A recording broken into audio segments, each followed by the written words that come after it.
Good afternoon. Welcome to our session today on gender. So first we must ask, what is the difference between sex and gender?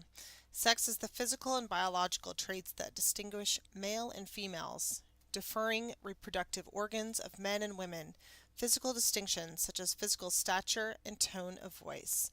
Females generally have a smaller frame and higher tone of voice than their male counterparts. Gender is more of behaviors and attitudes that a group considers socially and culturally acceptable for its males and females. In many societies, women are widely expected to cook and care for the family. In many, but not all, men are expected to provide materially and financially for their families. In some countries, women are not allowed to show their faces to unknown men or are required to appear in public completely veiled. Some cultures believe that women should not be educated, and in other cultures, women have greater status and may provide the chief source of income for the family's living expenses.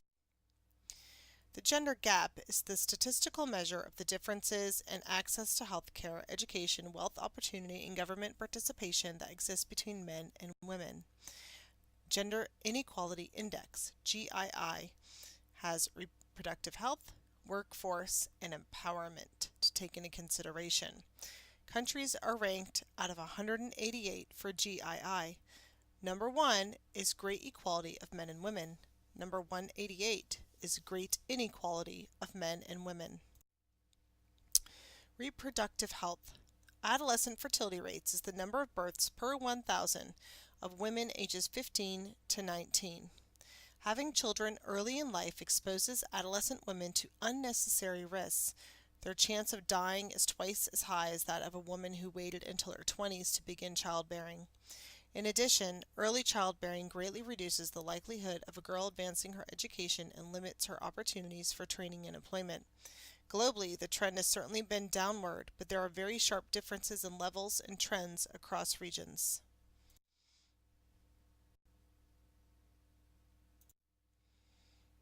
Here we can see the adolescent fertility rate per 1,000 women ages 15 to 19 years old.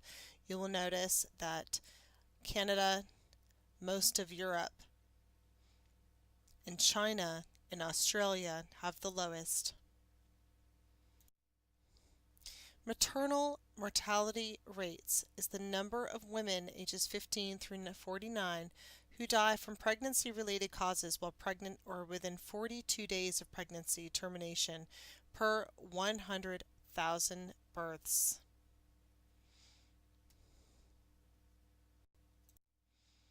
In the U.S., deaths from hemorrhage, sepsis, which is infection, and abortion, the medical definition of which includes ectopic pregnancy, miscarriage, and induced abortion, are on the decline, according to the report. But deaths from medical complications that were either exacerbated by pregnancy or started during pregnancy, things like congenital heart disease, diabetes, obesity, and kidney problems, are on the rise.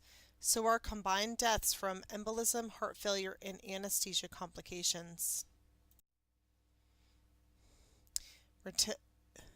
U.S. is among countries where maternal mortality is actually on the rise in recent decades.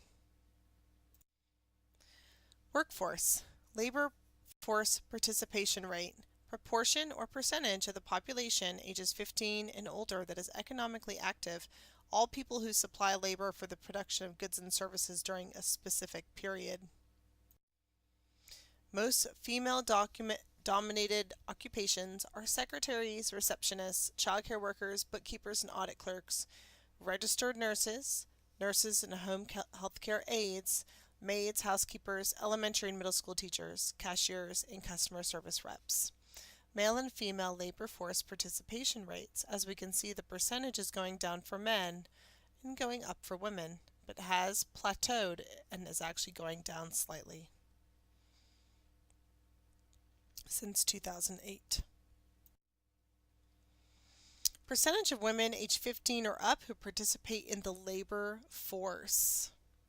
As you can see, the darker the blue, the higher the participation.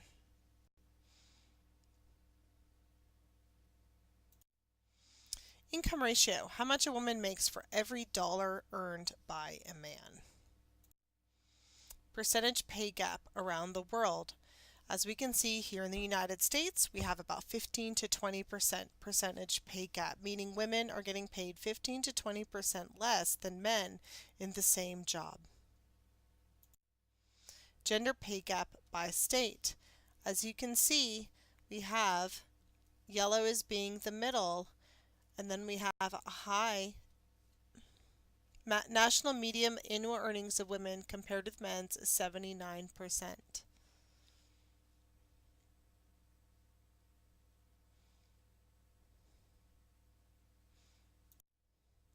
Parliamentary representation, percent of the seats in government held by females.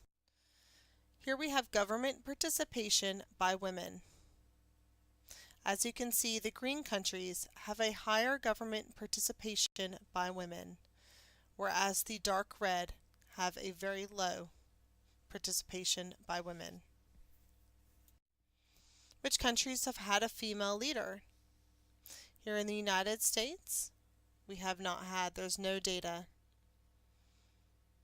But as you can see with the darker countries, they have had a woman leader. Empowerment. Ratio of female secondary school enrollment.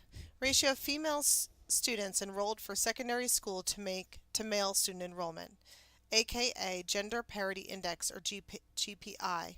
A GPI equals to 1 indicates parity or equality between females and males. In general, a value less than 1 indicates disparity in favor of males, and a value greater than 1 indicates disparity in favor of females.